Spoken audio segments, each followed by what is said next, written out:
Hello mga kabagod, my own version ng biryani. Ganyan ako magluto ng biryani. Ayaw kasi ng matanda na maraming mantika, kaya hindi ako masyadong sa mantika, basta gisa lang. Kunting mantika lang talaga sa gisa. Simple lang, ganyan yung proseso ng paggawa ng biryani. Gisa mo lang siya. Tapos pag nagisa mo na siya lahat, lagay mo yung yogurt. Dalawa yung ginamit ko, konti lang naman yung niluto ko. Tansya-tansya lang yan mga kabagot. Walang sukat-sukat. Tansya-tansya lang gamit.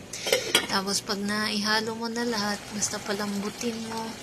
Pag lumambot na yung manok, ilagay mo na yung sibuyas. Yung sibuyas dyan, di ko na yan ginisa.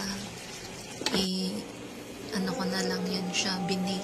Tapos, yung green naman, yun yung bagdones ang tawag dito.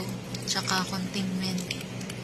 Siyempre, yung bigas natin, hugasan. Pagkatapos hugasan, babad sa tubig. Babad sa tubig na mainit. Pagkatapos, pakuluan mo lang siya konti. Cook lang ng rice.